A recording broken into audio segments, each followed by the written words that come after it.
नमस्कार, मैं नियाज खान और आप देख रहे हैं एनएमएफ न्यूज। देश के प्रधानमंत्री नरेंद्र मोदी अभी कुछ ही दिन पहले उत्तर प्रदेश के दौरे पर गए हुए थे, जहां उन्होंने सूबे के मुखिया योगी आदित्यनाथ से भी मुलाकात की थी और इस मुलाकात की 2 तस्वीरें खुद सीएम योगी ने सोशल मीडिया पर शेयर की थी, जिस पर विपक्ष ने जहां खूब निशाना साधा था, तो वहीं बीजेपी समर्थक योगी आदित्यनाथ को भविष्य का प्रधानमंत्री बता रहे थे। मगर सबसे खास बात जो थी वो ये थी कि आखिर भगवाधारी योगी आदित्यनाथ को खुद पीएम मोदी किसी दोस्त की तरह कंधे पर हाथ रखकर क्या समझा रहे हैं, ये सवाल हर कोई जानना चाह रहा था। लोगों के इस सवाल पर अब जाकर आखिर पर्दा उठ ही गया। खुद देश के रक्षा मंत्री राजनाथ सिंह ने यह खुलासा किया कि आखिर मोदी और योगी के बीच क्या बातचीत हो रही थी।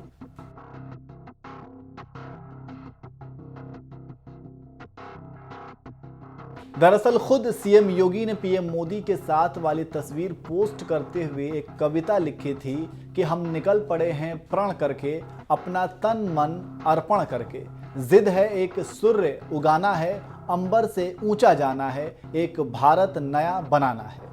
जितनी जबरदस्त मोदी योगी की तस्वीर थी, उतनी ही जबरदस्त जोशीली कविता भी सीएम योगी ने लिखी थी, जिसे अब तक 1,74,000 से भी ज़्यादा लाइक मिल चुके हैं, तो वहीं 39,000 से भी ज़्यादा लोगों ने शेयर किया है।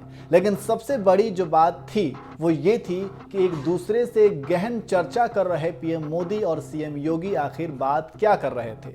लोगों के मन में उठ रहे इस सवाल का जवाब खुद रक्षा मंत्री राजनाथ सिंह ने दिया। गुरुवार को सीतापुर में पार्टी के एक बूथ सम्मेलन को संबोधित करते हुए राजनाथ सिंह ने इन्हीं तस्वीरों का जिक्र करते हुए कहा, जो तस्वीर विरोधियों के बीच चर्चा में है उसमें प्रधानमंत्री मोदी मुख्यमंत्री योगी से क्या कह रहे हैं, ये मैं आपको बताता हूं। मोदी जी मुख्यमंत्री योगी आदित्यनाथ से कह रहे हैं कि ऐसे ही धड़ाधड़ बैटिंग करते जाइए, धड़ाधड़ बैटिंग करते जाइए। मैंने तो मोदी जी को मैंने कहा है योगी जी को, योगी जी एक तेज तर्रार बैट्समैन की तरह, क्रिकेट का जो खिलाड़ी है उस तेज तर्रार खिलाड़ी की तरह बैटिंग कर रहे हैं, बैटिंग करते जाइए। और आपने देखा होगा कि मोदी जी कंधे पर हाथ रखे थे योगी जी को, वो ट्वीट गया तो लोगों ने कहा क्या कह रहे थे कान में, कुछ कह नहीं रहे थे, कह रहे थे योगी जी धड़ाधड़ बल्लेबाजी करते जाओ, बल्लेबाजी करते जाओ, बल्लेबाजी करते जाओ और भारतीय जनता पार्टी को शानदार विजय होकर दे। तो बहनों भाइयों, हम ये मान लें विजय तय 2/3 बहुमत से अधिक आएगा। तो एक बार हाथ उठाइए, एक बार खड़े हो जाइए। अब मैं मीडिया के मित्रों को कहूंगा, देखिए इनको, अब बोलिए एक बार भारत माता की। रक्षा मंत्री राजनाथ सिंह ने मोदी योगी के इस वायरल तस्वीर को यूपी की कानून व्यवस्था से जोड़ दिया और साथ ही कार्यकर्ताओं का जोश देखकर ये भविष्यवाणी भी कर दी कि यूपी में एक बार फिर से योगी सरकार 2/3 बहुमत के साथ सत्ता में वापसी करने जा रही है। बहनों भाइयों, जो मैं दृश्य आज अपनी आंखों के सामने देख रहा हूं, मुझे इसकी कल्पना तक नहीं थी।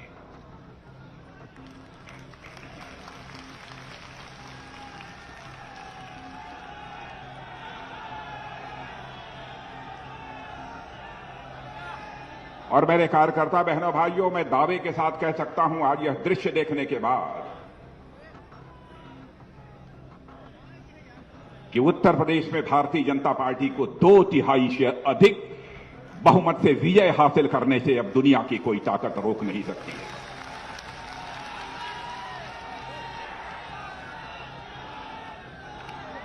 रक्षा मंत्री राजनाथ सिंह ने मोदी और योगी के जिस तस्वीर का राज खोला है, उसी तस्वीर को लेकर विपक्ष इस कदर बौखलाया कि अपने अपने तरीके से मतलब निकालने लगा। खुद सपा अध्यक्ष अखिलेश यादव ने ट्वीट कर तंज मारते हुए कहा था कि दुनिया की खातिर सियासत में कभी यूं भी करना पड़ता है, बेमन से कंधे पर रख हाथ, कुछ कदम संग चलना पड़ता है। कांग्रेस प्रवक्ता सुप्रिया श्रीनेत ने भी तंज मारते हुए लिखा था, सूबे के मुख्यमंत्री को फोटो लगाकर यह साबित करना पड़ रहा है कि सब ठीक है। एक फोटो में मोदी जी अंगोछ डाले हैं, एक में शॉल। झुंझलाहट और घबराहट दोनों साफ है। इस तस्वीर से फायदा कम नुकसान ज्यादा हो रहा है।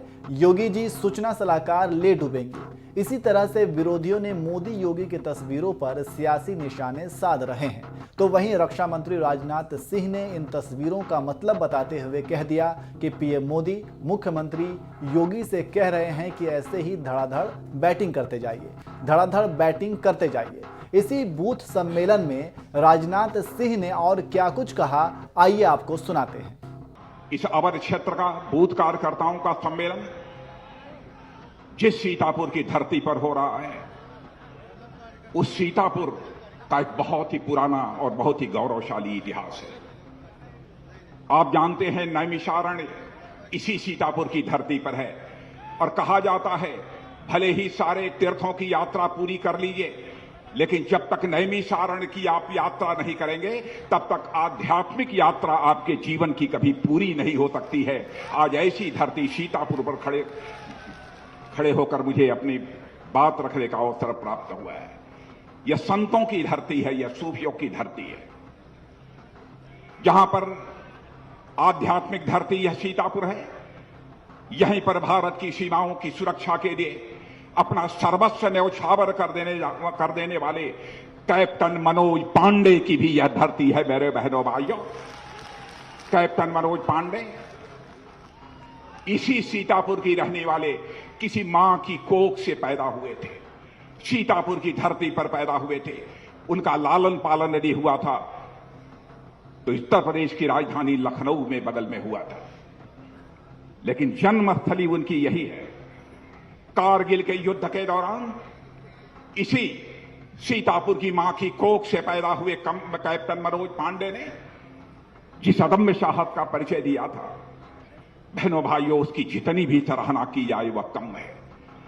उन्होंने भारत की सीमाओं की रक्षा करते हुए भारत की एकता, भारत की अखंडता, भारत की संप्रभुता की रक्षा करते हुए वह वीर गति को प्राप्त हुए थे और उनको सम्मानित करते हुए भारत के महामहिम राष्ट्रपति महोदय ने परमवीर चक्र से उन्हें सम्मानित करने का काम किया था।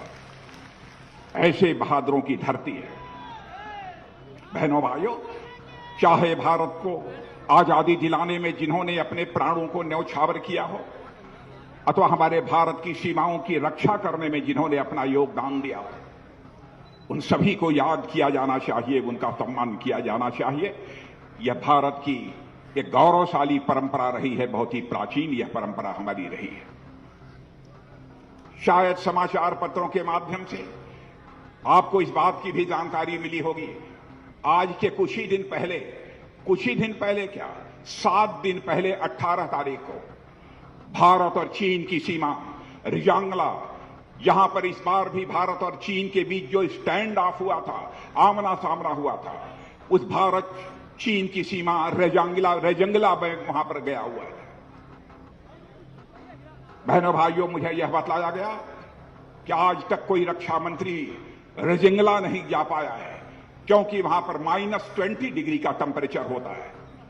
मैंने कहा कि यदि हमारे बहादुर जवान यदि रेजंगला में -20 डिग्री के टेम्परेचर में खड़े होकर भारत की सीमाओं की रक्षा कर रहे हैं, चाहे जो कुछ भी होगा, हमारा जो होना होगा, लेकिन जिन लोगों ने उस धरती पर हमारे भारत की सीमाओं की रक्षा करते हुए अपना बलिदान दिया है, उनको श्रद्धांजलि अर्पित करने के लिए मैं रेजंगला जाऊंगा, और मैं रेजंगला भी गया।